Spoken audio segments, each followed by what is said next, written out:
حضرت زید بن ارقم رضی اللہ تعالی عنہ سے روایت ہے کہ رسول اللہ صلی اللہ علیہ وآلہ وسلم کے صحابہ کرام رضوان اللہ اجمعین نے عرض کیا، یا رسول اللہ یہ قربانیاں کیا ہیں؟ آپ صلی اللہ علیہ وآلہ وسلم نے فرمایا، تمہارے باپ ابراہیم علیہ السلام کی سنت ہے۔ صحابہ نے عرض کیا، یا رسول اللہ صلی اللہ علیہ وآلہ وسلم ان قربانیوں کے بدلے میں ہمیں کیا ملے گا؟ فرمایا، ہر بال کے بدلے ایک نیکی۔ عرض کیا، اور اون؟ جن جانوروں میں بال کی بجائے اون ہوتی ہے ان سے ثواب کس طرح ہوگا؟ آپ نے فرمایا، اون کے بھی ہر بال کے بدلے ایک نیکی۔ سبحان اللہ۔ حضرت عائشہ صدیقہ رضی اللہ تعالی عنہا فرماتی ہیں کہ رسول اللہ صلی اللہ علیہ وآلہ وسلم نے ایک ایسا دمبا لانے کا حکم فرمایا جس کے سر پر سینگ ہوں، وہ سیاہی میں چلتا ہو یعنی اس کے پاؤں سیاہ ہوں، اور سیاہی میں بیٹھتا ہو یعنی پیٹھ اور منہ کالا ہو، اور سیاہی میں دیکھتا ہو یعنی آنکھوں کا ہلکا سیاہ ہو۔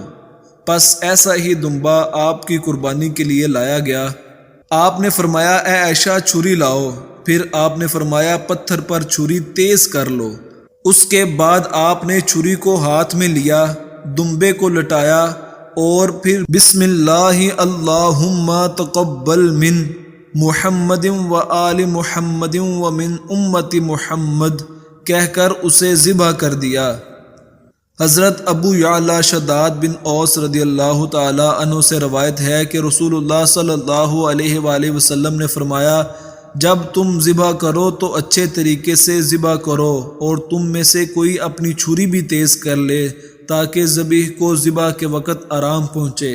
حضرت انس رضی اللہ تعالی عنہ سے روایت ہے کہ رسول اللہ صلی اللہ علیہ وآلہ وسلم نے 2 ابلگ سینگوں والے دمبوں کی قربانی کی، اپنے ہاتھ سے ذبح فرمایا، بسم کہی اور تکبیر پڑھی، اور میں نے رسول اللہ صلی اللہ علیہ وآلہ وسلم کو دمبوں کے پہلو پر پاؤں رکھے دیکھا۔ حضرت ام سلمہ رضی اللہ تعالی عنہ سے روایت ہے کہ رسول اکرم صلی اللہ علیہ وآلہ وسلم نے فرمایا، جب عید الاضحیٰ کا پہلا عشرہ آئے تو تم میں سے جو لوگ قربانی کا ارادہ کریں وہ نہ تو اپنے بال منڈوائیں اور نہ ترشوائیں اور نہ ناخن کٹوائیں۔ ایک روایت میں ہے کہ جو شخص ذی الحج کا چاند دیکھے اور قربانی کا ارادہ کرے اسے چاہیے کہ نہ بال منڈوائے، نہ ترشوائے اور نہ ناخن کاٹے۔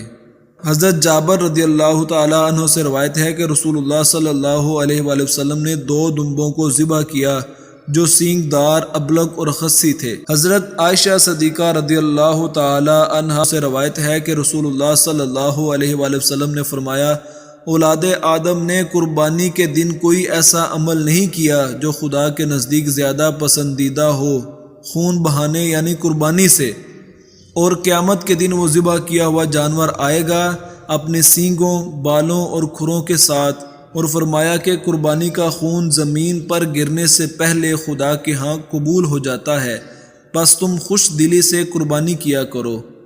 حضرت عبداللہ بن عمر رضی اللہ تعالی عنہ سے روایت ہے کہ رسول اللہ صلی اللہ علیہ وآلہ وسلم مدینہ میں 10 سال تک رہے اور ہر سال قربانی کرتے رہے۔ اللہ تعالی ہم کو اپنی رضا کے لیے قربانی کرنے کی توفیق عطا فرمائے، آمین۔